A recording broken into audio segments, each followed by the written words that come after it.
Hello बच्चों, आज हम लोग वेक्टर का नेक्स्ट लेक्चर पढ़ने वाले हैं। ठीक है, इस लेक्चर में जो बातें होंगी, सबसे पहले हम प्रॉब्लम से स्टार्ट करेंगे। ठीक है, क्वेश्चन से स्टार्ट करते हैं, इस लेक्चर की शुरुआत करते हैं। और इसमें पहला क्वेश्चन लेते हैं, find a vector, find a vector, a vector of magnitude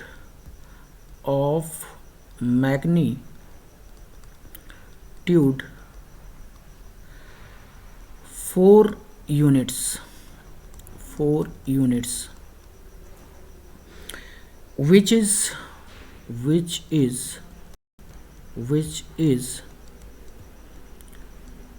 parallel to the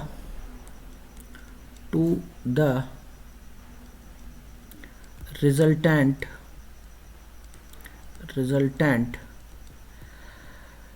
of vectors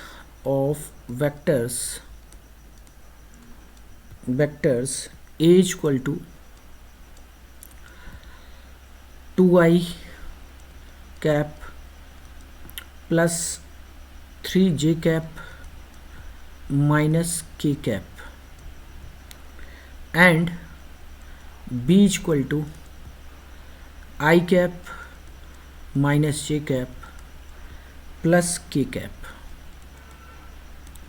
ठीक है, तो इसका सल्यूशन कैसे होगा, ध्यान से समझो कि हमारे पास जो रिजल्टेंट वेक्टर होगा ना, वो बेसिकली क्या होगा, R equal to a plus b के बराबर होगा।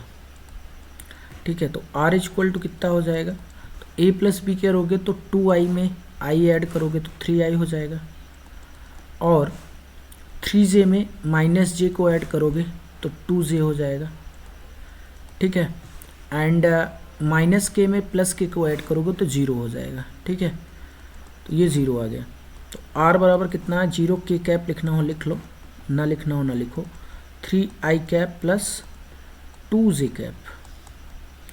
ठीक है, तो अगर मैं इसका यूनिट वेक्टर निकालूँ r कैप, तो ये हो जाएगा vector r upon magnitude of r। तो मैग्नीट्यूड ऑफ r निकाल लो यहाँ से। ठीक है, तो ये कितना हो जाएगा, 3 का स्क्वायर प्लस 2 का स्क्वायर, तो 4 प्लस 9 13 हो जाएगा ना। तो ये आ जाएगा कितना, वेक्टर आ रहा है 3i cap plus 2j cap upon magnitude of r कितना है, √13। ठीक है, अब आपको जो है प्लस माइनस लगाना ज़रूरी होगा। ठीक है, यूनिट वेक्टर आपने निकाल लिया, बट इसके आगे आपको प्लस माइनस यूज करना है। ठीक है, लास्ट में आप यूज कर सकते हैं, कोई दिक्कत नहीं है।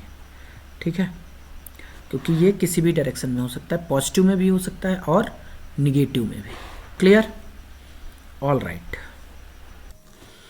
Now look the question is, if the sum of 2 unit vectors is a unit vector, ठीक है, then find the difference of magnitude of these vectors. इन दोनों का जो है हमको डिफरेंस फाइंड करना है।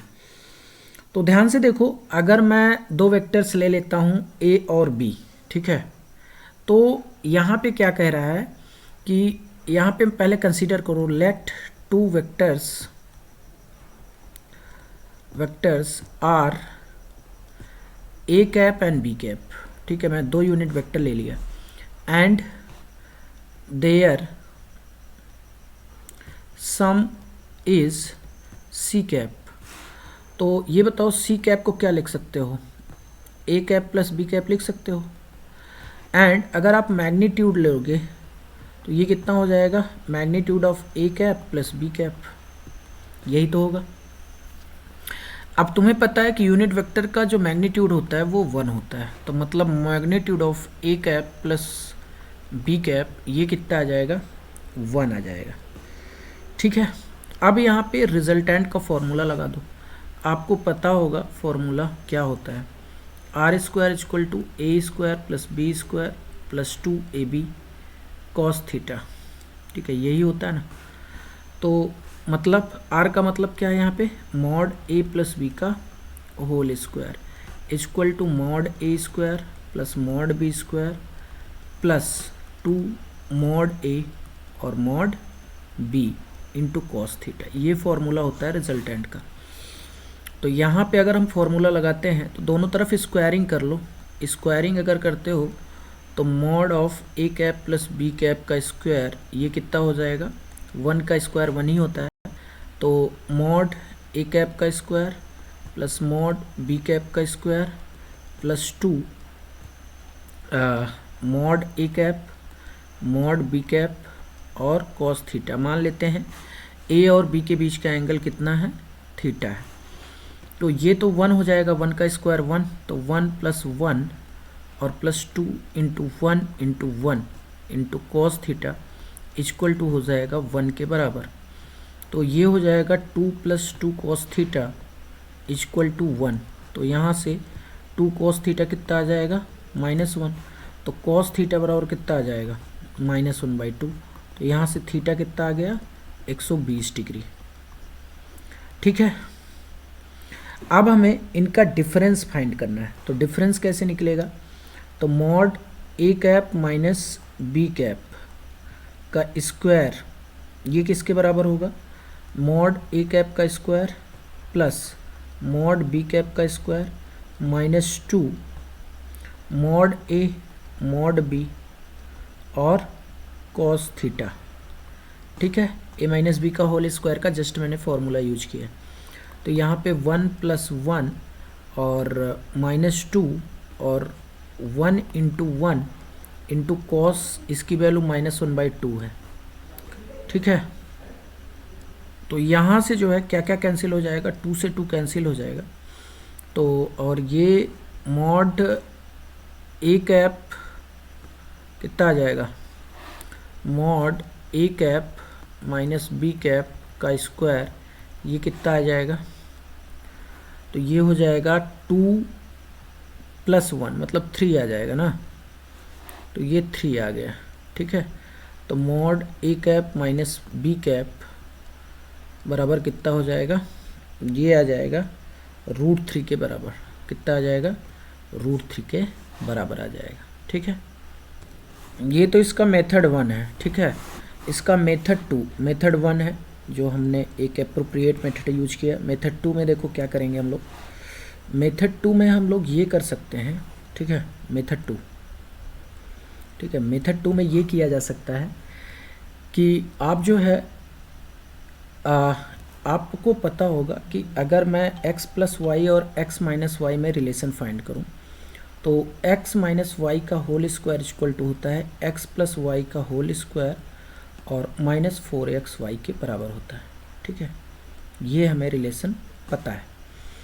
तो इसी तर्ज पे अगर मैं वेक्टोरियल फॉर्मेट में चीज़ों को इस्टेब्लिश करूं तो a cap minus b cap का होल स्क्वायर ये किसके बराबर हो जाएगा, mod a cap plus b cap का होल स्क्वायर -4 ए कैप और डॉट बी कैप। ठीक है, ये इतना हो जाएगा।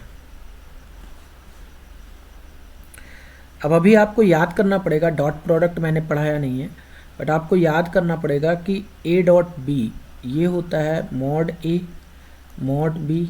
अभी फॉर्मूला याद कर लो, बाद में हम लोग सारी चीज़ें इसको करेंगे। ठीक है, ये होता है फॉर्मूला। तो ये हो जाएगा कितना, अच्छा इसकी वैल्यू कितनी दी है, तो इसकी वैल्यू 1 का स्क्वायर दिया है। ठीक है, और -4 ए डॉट बी कितना हो जाएगा, mod a cap mod b cap और कॉस थीटा। ठीक है, तो ये भी 1 हो जाएगा, ये भी 1 हो जाएगा। तो 1 - 4 ये कितना आ जाएगा, कॉस थीटा, और कॉस थीटा हम निकाल चुके हैं कितना, -1/2। तो यहाँ से आ जाएगा 1 + 2, तो ये कितना आ गया 3। तो मॉड ए माइनस बी का कैप कितना हो जाएगा, ये √3 के बराबर हो जाएगा। ठीक है, तो ऐसे भी आप कर सकते हो। ठीक है, now move to next topic that is section फॉर्मूले। ठीक है, सेक्शन फॉर्मूले, सेक्शन फॉर्मूले। ठीक है, तो इस टॉपिक पे मूव करते हैं। तो ध्यान से समझना, सेक्शन फॉर्मूले बेसिकली होते क्या हैं कि मान लो जो है ये पॉइंट ए है और ये पॉइंट बी है, ठीक है, ये पॉइंट ए है और ये पॉइंट कौन सा है, बी है, और इसका पोजीशन वेक्टर ए है और इसका पोजीशन वेक्टर बी।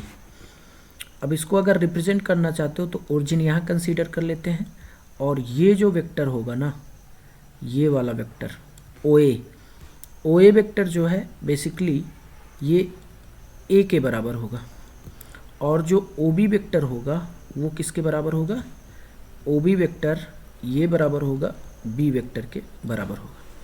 तो ये हमारे पास ए वेक्टर है और ये हमारे पास क्या है, बी वेक्टर है।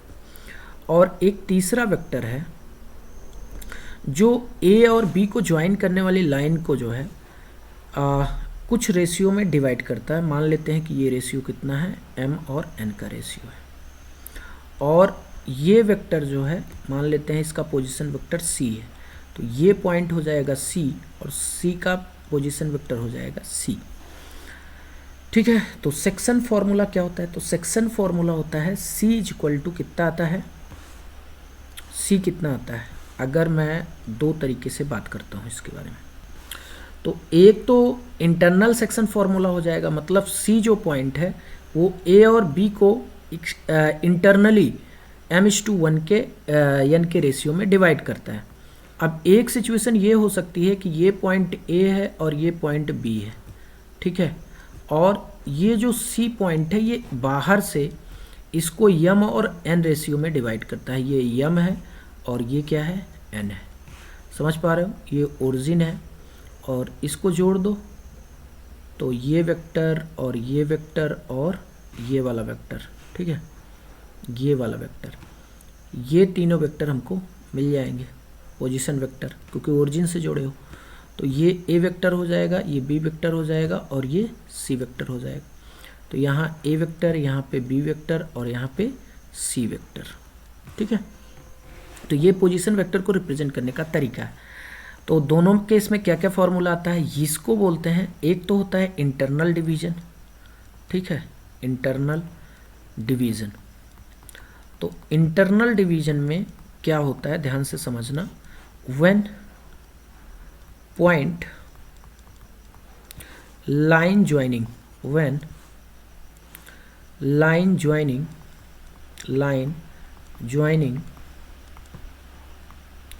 the points A and B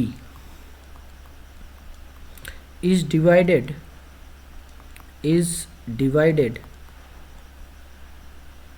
by ratio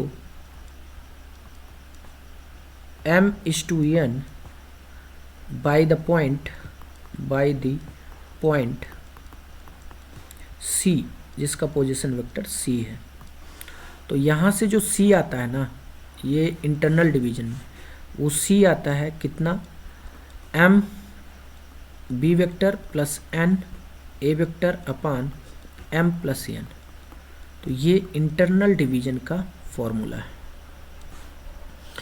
similarly external division का क्या हो जाएगा, अगर मैं एक्सटर्नल, पहला क्या है इंटरनल डिवीजन और दूसरा कौन सा है, एक्सटर्नल डिवीजन, ठीक है, दूसरा कौन सा है, एक्सटर्नल डिवीजन। तो एक्सटर्नल डिवीजन में क्या हो जाता है, एक्सटर्नल डिवीजन में ये जो पॉइंट है लाइन ज्वाइनिंग एपी को, तो ये बाहर जो है m/n के रेशियो में डिवाइड करता है। तो इस केस में जो फॉर्मूला बनता है वो बनता है mb और बीच में माइनस का साइन लग जाएगा na अपान m-n। समझ गए। तो ये जो है फार्मूले होते हैं, एक तो एक्सटर्नल डिवीजन में और एक इंटरनल डिवीजन में। क्लियर हुआ इतनी बात। Now section formula Cartesian format में क्या होता है, section formula in Cartesian form,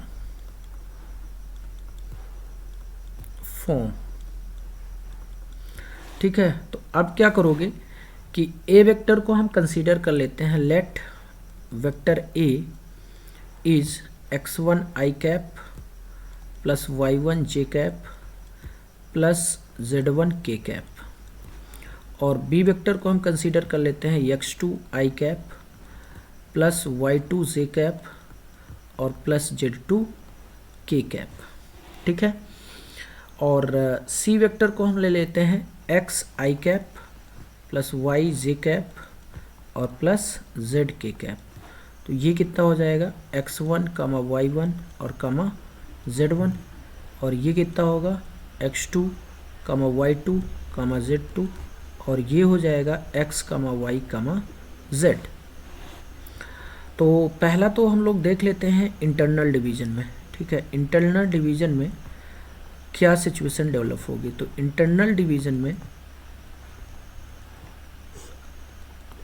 जो x आएगा और y आएगा, जो z आएगा, x कितना आता है, तो x आता है m x2 plus n x1 upon m plus n, y कितना आता है m y2 plus n y1 upon m plus n, और z कितना आता है, ये आता है m z2 plus n z1 upon m plus n, ठीक है। अब ये आता कैसे, ज़रा इसको भी देख लो। सिचुएशन क्या है हमारे पास, सिचुएशन ये है कि हमारे पास एक पॉइंट है, ठीक है, एक पॉइंट है A और दूसरा पॉइंट है B, ठीक है।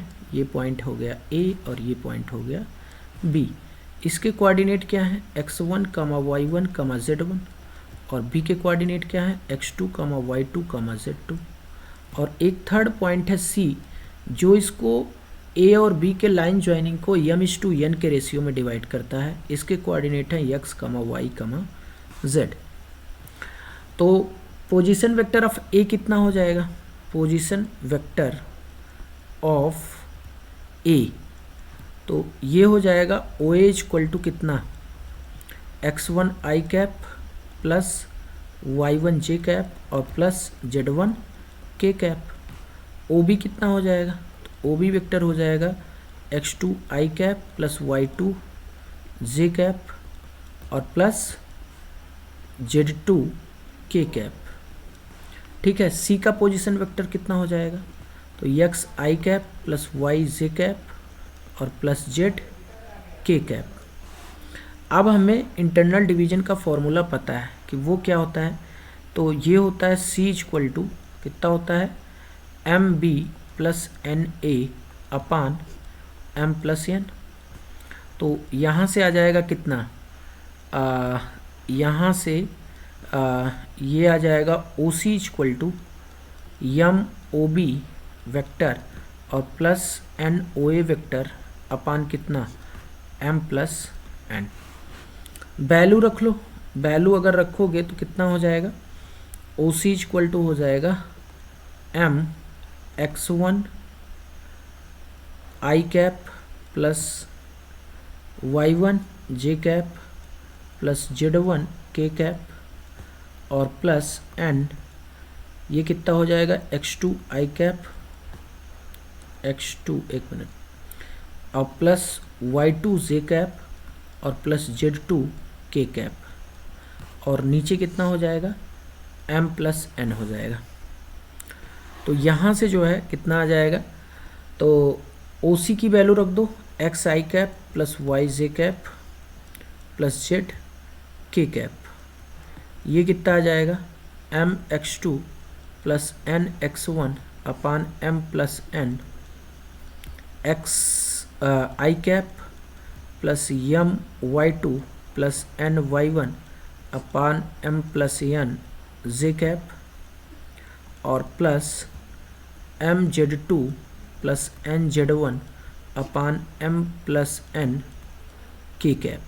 ये इतना आ गया, ठीक है। कंपैरिजन कर लो, comparing the coefficient of i cap कमा j कैप कमा k कैप।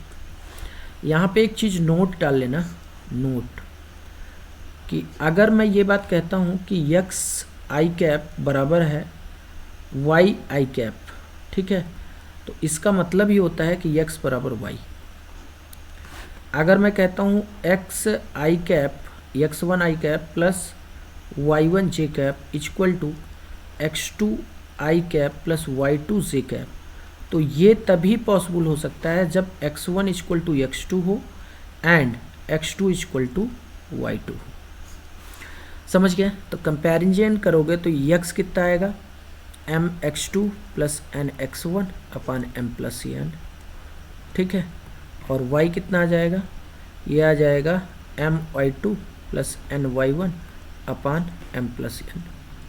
और z कितना आ जाएगा, m z2 plus n z1 upon m plus n, ठीक है। और ये तो पहला है इंटरनल डिवीजन का फॉर्मेट।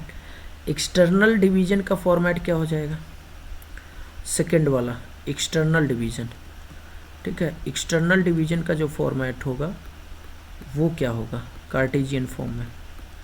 तो ये हो जाएगा एक्सटर्नल डिवीजन का जो फॉर्मेट आएगा वो इतना आएगा, ठीक। नाउ एक्सटर्नल डिवीजन में क्या हो जाएगा, फॉर्मूला हो जाएगा x इक्वल टू कितना हो जाएगा, m x2 minus n x1 अपान कितना हो जाएगा, m माइनस n। y बराबर कितना आ जाएगा, m y2 minus n y1 upon m minus n। और z इक्वल टू कितना हो जाएगा, m z2 minus n z1 upon m minus n। तो ये हो गया एक्सटर्नल डिवीजन का format. Clear? Now section formula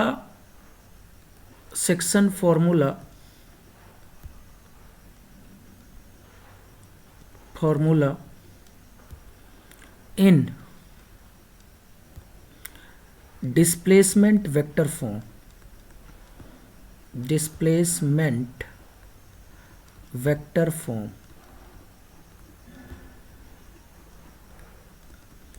तो यहाँ पे ध्यान देना कि ये जो हमने सेक्शन फार्मूला पढ़ा है बेसिकली, ठीक है, यहाँ पे तो ये पोजीशन वेक्टर फॉर्मेट है। Section formula position vector format, कौन सा फॉर्मेट, पोजीशन वेक्टर फॉर्मेट, ठीक है, वेक्टर फॉर्मेट।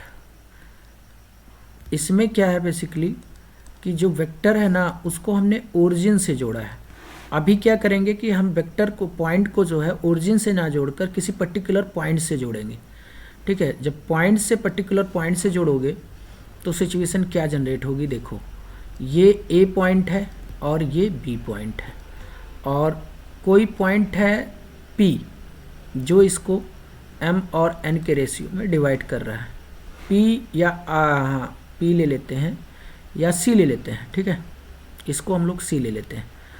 तो अगर हम लोग यहाँ पे सी ले लेंगे, ठीक है, और एक पॉइंट है पी और ए को जोड़ दो, ठीक है, और यहाँ से बी को भी जोड़ दो, तो ये जो वेक्टर आपको दिख रहा है ये कौन सा वेक्टर होगा, पी ए वेक्टर। और ये वेक्टर कौन सा होगा, ये पी बी वेक्टर होगा।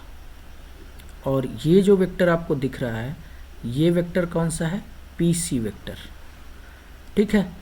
तो बेसिकली जो पी सी वेक्टर होता है वो बराबर हो जाता है एम पी बी वेक्टर के और plus N P A vector के अपान एम प्लस एन के।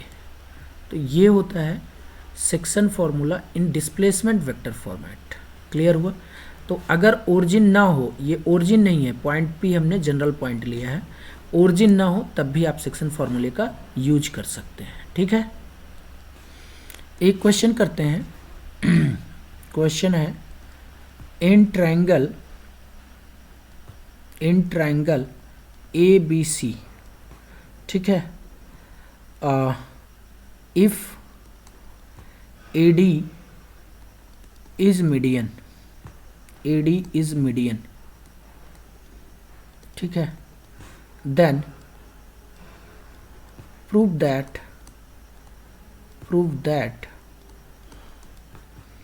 AD equal to AB plus AC upon 2। ठीक है, तो सॉल्यूशन देखो, सॉल्यूशन क्या होगा इसका। सॉल्यूशन अगर हम देखेंगे तो टेल मी वन थिंग कि एक ट्रायंगल है ABC, ठीक है, ये ABC ट्रायंगल है और AD जो है मीडियन है। मीडियन का मतलब ये और ये कितना रेशियो होगा, 1:1 का रेशियो होगा। तो ये वाला फॉर्मूला लगा दो AD के लिए, AD वेक्टर के लिए लगाओ ये फॉर्मूला। तो AD वेक्टर बराबर क्या हो जाएगा, 1 इंटू ये वाला vector AC, 1 into AC vector, और आपको ध्यान देना ऐसे ही चलना है, ठीक है, और प्लस ये वाला 1 ले लो और इस वेक्टर को ले लो, 1 इंटू AB वेक्टर अपान कितना हो जाएगा, 1 + 1। तो ये कितना आ जाएगा, AD इक्वल टू आ जाएगा AC प्लस AB अपान 2 के बराबर आ जाएगा। ठीक है, कितना आ गया, इसके बराबर आ जाएगा। ठीक है, अब अगर हम इस क्वेश्चन को पोजीशन वेक्टर से करना चाहते हैं, ठीक है, तो हमको एक चीज़ समझना होगा, रिलेशन बिटवीन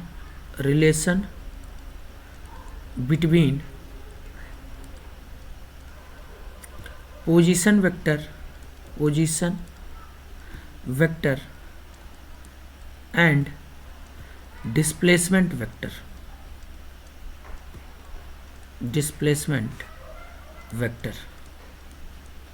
ठीक है, इसके बीच रिलेशन क्या होता है ज़रा समझते हैं।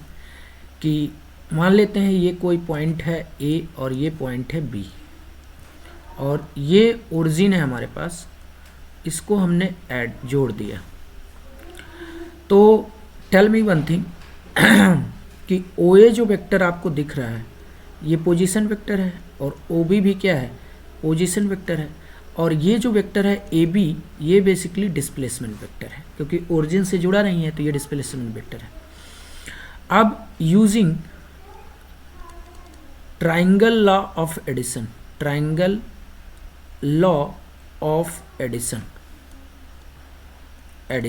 अगर ट्राइंगल लॉ ऑफ एडिशन आप यूज करते हो तो ध्यान से देखना कि AB और ये वेक्टर कितना है, OA है और ये OB है। तो सेम सेंस में कौन कौन से वेक्टर हैं, तो OA वेक्टर और AB वेक्टर सेम सेंस में है। OA वेक्टर और AB वेक्टर क्या है, सेम सेंस में है, मतलब क्लॉकवाइज है, और OB जो है एंटी क्लॉकवाइज है। इसका मतलब ये हुआ कि OA और AB का जो रिजल्टेंट है वो कितना है, OB है, क्योंकि OB किधर है, OB जो है क्लॉकवाइज है और OA और AB किधर है, एंटी क्लॉकवाइज डायरेक्शन में है। ठीक है, तो ये इसका मतलब ये हुआ कि OA और AB का जो रिजल्टेंट है वो किसके बराबर है, OB के बराबर है। तो इसका मतलब AB बराबर कितना हो जाएगा, AB इक्वल टू कितना होगा, तो AB इक्वल टू हो जाएगा OB माइनस OA। ठीक है, ठीक है, इतना हो गया, ये रिलेशन होता है। और अगर मैं मान लेता हूँ कि ये जो है ये O है और ये A है और ये B है, और OA पोजीशन वेक्टर को अगर मैं A मान लेता हूँ वेक्टर A, और OB पोजीशन वेक्टर को अगर मैं B मान लेता हूँ, तो A का जो कोऑर्डिनेट होगा पोजीशन वेक्टर के फॉर्मेट में वो A हो जाएगा और B का कोऑर्डिनेट कितना हो जाएगा, B हो जाएगा। ठीक है, अब अगर आप AB फाइंड करना चाहते हो तो जनरली आप क्या यूज करोगे, नाउ तो इसको हम क्या लिख सकते हैं, AB vector equal to B minus A। ठीक है, या सिंपली जनरली हम लोग ये भी यूज कर लेते हैं, AB equal to normally B minus A भी यूज कर लेते हैं। ठीक है, तो कोई भी यूज करो पैटर्न, बट आपको आइडिया होना चाहिए कि हम कर क्या रहे हैं। ठीक है, बस इतना सा मतलब है। अब इस क्वेश्चन को हम लोग करते हैं इस मेथड से, पोजीशन वेक्टर के मेथड से। ठीक है, तो मेथड 2 इसका है कि ट्रायंगल ABC है हमारे पास। ठीक है, this is A, this is B and this is C, and this is AD is median and this ratio is 1:1. Now you consider A as origin, A को आपको क्या कंसीडर करना है, origin means 0, and this vector is, या 0 ना भी consider करो तब भी आ जाएगा, नो प्रॉब्लम, ठीक है। तो हमें जो प्रूफ करना है उसको हम लोग लिख लेते हैं। बेसिकली प्रूफ क्या करना है कि A B plus A C upon 2 equal to हमको प्रूफ करना है ए डी के बराबर, यही तो प्रूफ करना है, ठीक है। तो कैसे प्रूफ करेंगे ज़रा देखो, तो LHS ले लो लेफ्ट हैंड साइड, ठीक है। तो ये हो जाएगा ए B plus A C upon 2, तो ए बी कितना हो जाएगा B minus A, and plus A C कितना हो जाएगा सी माइनस, तो ये कितना हो जाएगा सी माइनस ए, एंड नीचे कितना हो जाएगा 2। नाउ तो यहाँ पे जो है कितना हो जाएगा, ये हो जाएगा b प्लस सी माइनस 2a अपान 2, ये इतना आ गया। अब देखो b प्लस सी का मतलब क्या है, बेसिकली इसको समझते हैं। इसका पोजीशन वेक्टर a का a मान लेते हैं, इसका b मान लेते हैं और इसका c मान लेते हैं, ठीक है, और d का पोजीशन वेक्टर d मान लेते हैं। तो टेल मी वन थिंग, तो यहाँ पे b की जगह क्या लिख सकते हो, b, और c की जगह c और माइनस 2a अपान 2, और मिड पॉइंट थ्योरम यूज कर लो, mid point theorem, mid point theorem, ठीक है। तो मिड पॉइंट थ्योरम यूज करोगे तो d इक्वल टू कितना हो जाएगा, तो ये आ जाएगा b प्लस सी बाई 2। तो यहाँ से b प्लस सी की वैल्यू कितना डाल सकते हो, b प्लस सी की वैल्यू डाल सकते हो 2d, ठीक है। तो डाल दो फिर वैल्यू, तो 2d माइनस 2a अपान कितना हो गया 2, तो 2 कॉमन ले लो, d माइनस a अपान कितना हो जाएगा 2, तो 2 से 2 कैंसिल, तो ये हो जाएगा d माइनस a, तो ये हो गया od माइनस oa, या फिर सिंपली d माइनस a भी हम लिख सकते हैं। तो ये हो गया कितना, ad के बराबर हो गया, और ये हमारा क्या है, राइट हैंड साइड है, और हैंस प्रूव्ड, चीज़ें क्या हो गई, प्रूव हो गई, ठीक है। तो इसको हम लोग पोजीशन वेक्टर से भी कर सकते हैं और डिस्प्लेसमेंट वेक्टर, दोनों से हम लोग इसको ऑपरेट कर लेते हैं। अब एक और छोटी सी चीज़ देख लेते हैं, मिड पॉइंट थ्योरम क्या होता है, ठीक है, इसको भी देख लेते हैं मिड पॉइंट थ्योरम क्या होता है, ठीक है। सेक्शन फॉर्मूले में मिड पॉइंट थ्योरम क्या होता है कि अगर सपोज कि ये पॉइंट ए है, ये पॉइंट, या जनरली ऐसे ले लेते हैं, ठीक है, कि ये एक पॉइंट है जो कि ए है, ये पॉइंट बी है, और दोनों को मैंने ज्वाइन कर दिया, इसका पोजीशन वेक्टर ए है और इसका पोजीशन वेक्टर बी है। ये रिप्रेजेंटेशन है, ध्यान देना, जैसे मैंने ए ब्रैकेट में लिखा तो इसका मतलब होता है पोजीशन, इसको पढ़ते कैसे हैं, position vector, vector of point A is a vector, ऐसे पढ़ते हैं इसको, ठीक है, ऐसे आपको पढ़ना है। नाउ अगर मैं इस पे मिड पॉइंट लेता हूँ तो टेल मी, मिड पॉइंट का पोजीशन वेक्टर मान लेते हैं m है, ठीक है। तो ये 1:1 का रेशियो है, तो फॉर्मूला लगा दो, m इक्वल टू कितना हो जाएगा, सेक्शन फॉर्मूला, ठीक है। तो m इक्वल टू हो जाएगा 1 into B vector plus 1 into A vector upon 1 plus 1, तो m इक्वल टू कितना हो जाएगा, m इक्वल टू हो जाएगा b प्लस ए अपान 2, या फिर m इक्वल टू हो जाएगा a प्लस बी बाई 2। तो ये होता है मिड पॉइंट थ्योरम। इसको अगर मैं पोजीशन वेक्टर के फॉर्मेट में लिखूं तो ये a है, ये b है और ये ओरिजिन है, इसको जोड़ देते हैं, ठीक है। ये वेक्टर a है, ये वेक्टर b है, ठीक है। तो यहाँ का पोजीशन वेक्टर a और यहाँ का पोजीशन वेक्टर b, और ये पॉइंट है हमारे पास m, जिसका पोजीशन वेक्टर कितना है, m है, और ये 1:1 का रेशियो है। तो बेसिकली m का मतलब क्या है यहाँ से, OM वेक्टर, और a का मतलब क्या है, OA वेक्टर, और b का मतलब क्या है, ओ बी वेक्टर अपान 2, ठीक है। ओ बी वेक्टर अपान कितना हो जाएगा 2। तो ये तो हमारे पास पोजीशन वेक्टर के फॉर्मेट में मिड पॉइंट थ्योरम आ गया।